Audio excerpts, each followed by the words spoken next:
Hello students, welcome to my channel WB online tuition. আজকে আমরা আলোচনা করব দ্বিতীয় পর্যায়ক্রমিক মূল্যায়ন 2024-এর ক্লাস 7-এর ভূগোল সাবজেক্টের সিলেবাস এবং নমুনা কোশ্চেন পেপার। কোশ্চেন পেপারটি আমরা এখানে উত্তর সহ আলোচনা করব। তো সবার প্রথম আমরা দেখে নেব কোন কোন চ্যাপ্টারগুলি তোমাদের সেকেন্ড ইউনিট টেস্টে থাকবে। তো 1 নম্বরে দেখো ভূমিরূপ, 2 নম্বরে নদী, 3 নম্বরে শিলা ও মাটি, 4 নম্বরে আফ্রিকা মহাদেশ। এরপর আমরা নাম্বার বিভাজনটি আলোচনা করব। সবার প্রথমে একের দাগে থাকবে বহু বিকল্প ভিত্তিক প্রশ্ন, এমসিকিউ প্রশ্ন। 1 নম্বরের 5টি, 1 5-এ 5।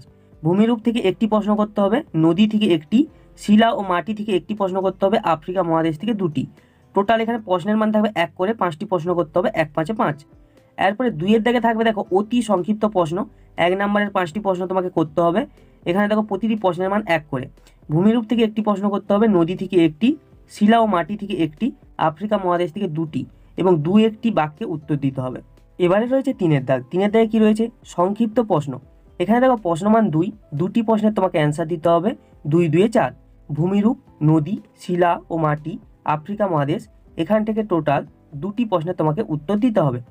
এরপরে দেখো 4-এর দাগ। 4-এর দাগে কি রয়েছে? সংক্ষিপ্ত ব্যাখ্যামূলক প্রশ্ন, লং কোশ্চেন। এখানে দেখো 3 নম্বরের 2টি প্রশ্ন তোমাকে করতে হবে। এই যে প্রশ্নমান দেওয়া রয়েছে 3, 3 2-গুণে 6।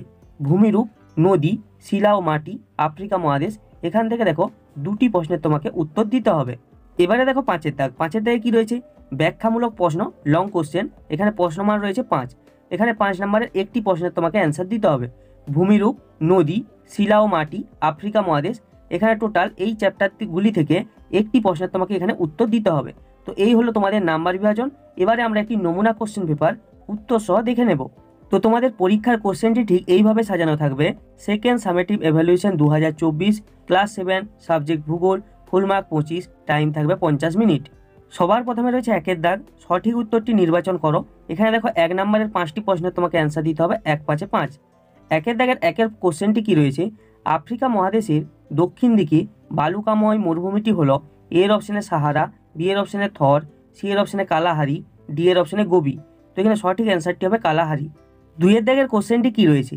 নিচের যে নদীটি আফ্রিকা মহাদেশের মাঝ বরাবর থাকা নিরক্ষরেখাকে দুবার ছেদ করেছে, যার বর্তমান নাম জাইরে নদী, এর অপশনে নাইজার, বি এর অপশনে কঙ্গো, সি এর অপশনে জাম্বেসি, ডি এর অপশনে নীল নদ। তো এখানে সঠিক অ্যান্সারটি হবে কঙ্গো। 3-এর দাগের কোশ্চেনটি কি রয়েছে? আগ্নেয় শিলার একটি উদাহরণ হলো এর অপশনে বেলে পাথর, বি এর অপশনে চুনা পাথর, সি এর অপশনে ব্যাসল্ট, ডি এর অপশনে মার্বেল। তো এখানে সঠিক অ্যান্সারটি হবে ব্যাসল্ট। 4-এর দাগের কোশ্চেনটি কি রয়েছে? নদীর নিম্ন প্রবাহে সঞ্চয় কার্যের ফলে সৃষ্ট হয় এর অপশনে মন্থকূপ, বি এর অপশনে গিরিখাত, সি এর অপশনে বদ্বীপ, ডি এর অপশনে জলপ্রপাত। তো এখানে সঠিক অ্যান্সারটি হবে বদ্বীপ। 5-এর দাগের কোশ্চেনটি কি রয়েছে? পৃথিবীর ছাদ যে মালভূমিকে বলা হয় সেটি হলো এর অপশনে ছোটনাগপুর মালভূমি, বি এর অপশনে মালব মালভূমি, সি এর অপশনে পামির মালভূমি, ডি এর অপশনে লাদাখ মালভূমি। তো এখানে সঠিক অ্যান্সারটি হবে পামির মালভূমি। এরপরে 2-এর দাগ। 2-এর দাগে কি রয়েছে? নিচের প্রশ্নগুলির উত্তর দাও। এখানে 1 নম্বরের 5টি প্রশ্নের তোমাকে অ্যান্সার দিতে হবে, 1 5-এ 5। 2-এর দাগের 1-এর কোশ্চেনটি কি রয়েছে? দক্ষিণ আফ্রিকার তৃণভূমি কি নামে পরিচিত? তো এখানে অ্যান্সারটি হবে ভেল্ট। 2-এর দাগের কোশ্চেনটি কি রয়েছে? পৃথিবীর দীর্ঘতম নদীটির নাম হলো ড্যাশ। তো এখানে অ্যান্সারটি হবে নীল। 3-এর দাগের কোশ্চেনটি কি রয়েছে? স্লেট কোন প্রকার শিলা? তো এখানে অ্যান্সারটি হবে রূপান্তরিত শিলা। 4-এর দাগের কোশ্চেনটি কি রয়েছে? আঁকামাঁকা নদীর গতিপথকে মিয়েন্ডার বলে। তো এখানে সত্য এবং অসত্য লেখো। তো এখানে স্টেটমেন্টটি হবে সত্য। 5-এর দাগের কোশ্চেনটি কি রয়েছে? ভারতের একটি পলি গঠিত সমভূমির নাম লেখো। তো এখানে অ্যান্সারটি হবে গাঙ্গেয় সমভূমি। এরপরে 3-এর দাগ। 3-এর দাগে কি রয়েছে? 30টি শব্দের মধ্যে নিচের প্রশ্নগুলির উত্তর দাও। এখানে 2 নম্বরের 2টি প্রশ্নের তোমাকে অ্যান্সার দিতে হবে, 2 2-এ 4। 3-এর দাগের 1-এর প্রশ্নটি কি রয়েছে? জলবিভাজিকা বলতে কি বোঝো? তো এখানে অ্যান্সারটি দেখো। যে উচ্চভূমি 2 বা ততোধিক নদী গোষ্ঠীকে পৃথক করে তাকে জলবিভাজিকা বলে। ভারতের হিমালয়, পশ্চিমঘাট, বিন্ধ্য, সাতপুরা প্রভৃতি পর্বত হলো উল্লেখযোগ্য জলবিভাজিকা। এরপরে 2-এর দাগের প্রশ্নটি কি রয়েছে? খনিজ পদার্থ কাকে বলে? তো এখানে অ্যান্সারটি আমরা দেখে নেব। তো এখানে অ্যান্সারটি দেখো। ভূপৃষ্ঠ বা ভূগর্ভ শিলাস্তূপ থেকে প্রাপ্ত মুক্ত মৌল বা যৌগ যা থেকে ধাতু বা অধাতু পাওয়া যায় তাদের খনিজ বলে। এরপরে 4-এর দাগ। 4-এর দাগে কি রয়েছে? 50টি শব্দের মধ্যে নিচের প্রশ্নগুলির উত্তর দাও। এখানে দেখো 3 নম্বরের তোমাকে 2টি প্রশ্নের অ্যান্সার দিতে হবে, 3 2-গুণে 6। 4-এর দাগের 1-এর কোশ্চেনটি কি রয়েছে? আফ্রিকার উষ্ণ মরু অঞ্চলের 3টি মূল বৈশিষ্ট্য উল্লেখ করো।